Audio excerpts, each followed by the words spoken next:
सुरामेरमज्जपमादठाना वेरमणि सिक्खापदं समादियामि. शिवाजी महाराजांचा यानंतर मुंबई के कांदिवली पश्चिम इलाके में स्थित शताब्दी अस्पताल के परिसर में भारत रत्न डॉक्टर बाबा साहेब अम्बेडकर की जयंती बड़े ही श्रद्धा और सम्मान के साथ मनाई गई।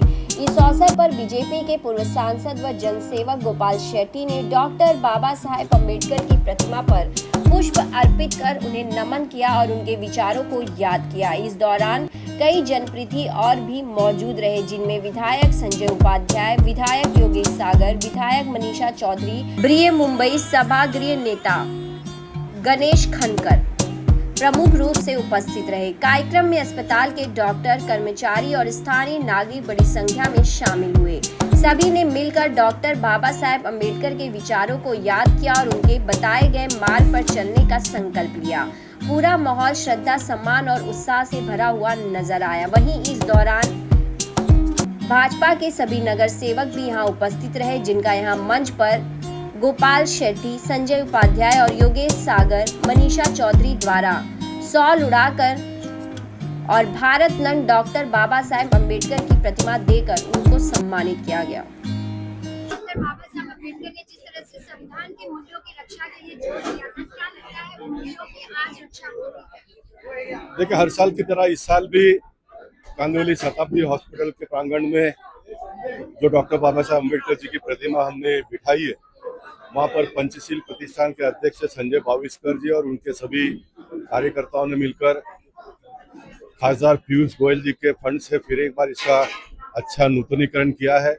आप सारा शूट करके दिखाएंगे लोगों को, तो इसकी भव्यता बहुत बढ़ गई है। इसकी खूबसूरती में और निखरता हुआ दृश्य हमको देखने के लिए मिल रहा है।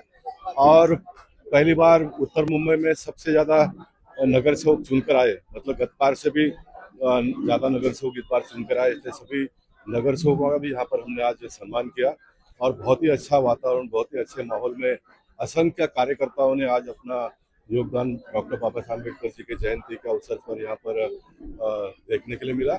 और मैंने अपनी भावना यही व्यक्त की कि डॉक्टर बाबा साहब अम्बेडकर जी ने जो एकदम छोटे से छोटे व्यक्ति है, गरीब से गरीब व्यक्ति है, उसके जीवन में कैसे बदलाव आए, उसके जीवन में कैसे सुधार आए, इसके लिए उन्होंने कहा है। और योगायोग आज लोकसत्ता में जो न्यूज़ छपकर आया है फेरी वालों के बारे में, जिसके लिए अटल बिहारी वाजपेयी जी ने प्रयास किया, कानून बनाया, नरेंद्र मोदी जी ने मुंबई शहर में 1.25 लाख फेरी वालों को लोन दिया और ऐसे फेरी वालों को, लोगों को तकलीफ ना होते हुए कैसा बिठाया जाए, इसके बारे में कोर्ट ने भी टिप्पणी की है और हम सबका ये प्रयास है। मैंने 2-3 बातों का उल्लेख किया है। मैंने कहा कि प्राइवेट जमीन पर अगर किसी का घर हो तो उसको टूटने से बचाने का काम करो। रोड वाइंडिंग में किसी ने भी बीच में आना नहीं चाहिए। सरकार के प्लॉट पर किसी ने भी घर अपना इलीगल बनाना नहीं चाहिए। ऐसे कुछ महत्व के मुद्दे हैं, वो सारे नगर सेवकों को मैंने बताने का प्रयास किया। और डॉक्टर बाबा साहब अम्बेडकर जी हो, नरेंद्र मोदी जी हमारे देश के प्रधानमंत्री हो, महाराष्ट्र के हमारे मुख्यमंत्री देवेंद्र फडणवीस जी हो, इन सारे लोगों का प्रयास, डॉक्टर बाबा साहब अम्बेडकर जी ने जो सामान्य गरीब के बारे में जो सोचा था, वो सपना पूरा करने का है। वो हम सब लोग मिलकर पूरा करेंगे आने वाले दिनों में। जिस तरह से बाबा साहेब अम्बेडकर जी ने कहा था, तो शिक्षा है वो सबसे बड़ा हथियार है, लेकिन क्या लगता है आज की नीतियों में किस तरह से उसे देखते हैं, क्या लगता है? निश्चित शिक्षा महंगी होती जा रही है और इस क्षेत्र में हमको गहराई से सोचने की आवश्यकता है। शिक्षा ये सबसे गरीब आदमी की सबसे ज़्यादा आवश्यक है। बड़े लोग तो जी लेंगे, लेकिन महंगाई जिस प्रकार से शिक्षण क्षेत्र में होते जा रहा है, उससे गरीब आदमी बढ़ नहीं पाएगा। इसके बारे में हमको चिंता व्यक्त करना पड़ेगा। गरीब आदमी की जब मैं बात करता हूँ तो मैं गरीब के बारे में एक और भी बात करना चाहूँगा कि सरकार ने जो व्यवस्था खड़ी की है उसका लाभ गरीब ने लेना चाहिए। गरीब आदमी भी, बड़े लोग जहाँ पर, बड़ों के बच्चे जहाँ पर पढ़ते हैं वहीं जाकर पढ़ने का प्रयास करेंगे, तो फिर ये सरकार का जो पैसा इतना खर्चा होता है सब अनर्थ जाता है। तो वो ना होते हुए, देखिए, जो प्राथमिक शिक्षा है वो आप कहीं पर भी पढ़ो, उसका आपको ज्ञान प्राप्त होता है।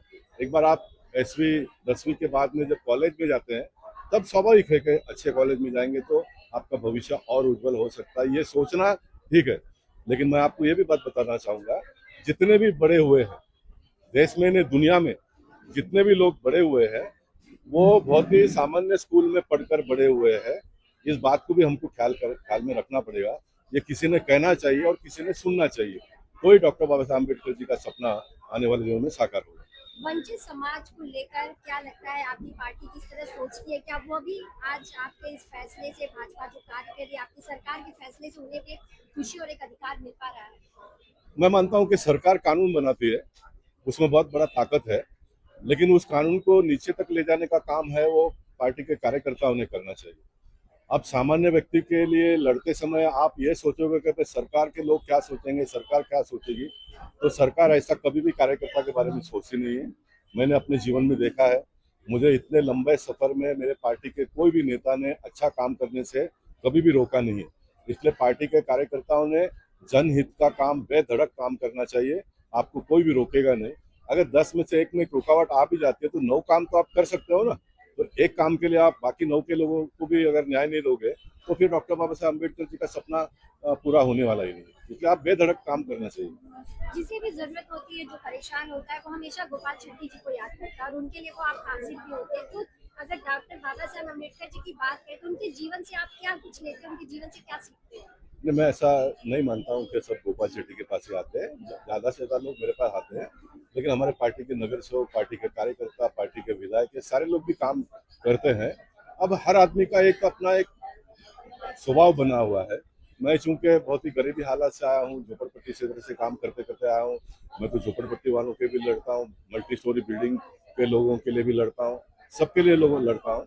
लेकिन जो सामान्य से सामान्य व्यक्ति को ऐसा लगता है कि गोपाल भाई के पास जाएंगे तो हम हमारा सुनेंगे और हमको न्याय देंगे, और मैं उसको पूरा करने का प्रयास भी करता हूँ। तो मेरी एक लोकप्रियता बड़ी है, गुडविल तैयार हुआ है, उसका लाभ मुझे मिलता है, ऐसा मुझे लगता है। और मैं हमेशा सोचता हूँ कि जो गुडविल मैंने खड़ी की है वो गुडविल मेरे पार्टी के हर कार्यकर्ताओं ने, हर नगर सेवक ने आने वाले दिनों में करना चाहिए, और मेरे पार्टी में बड़े पैमाने पे लोग करते हैं।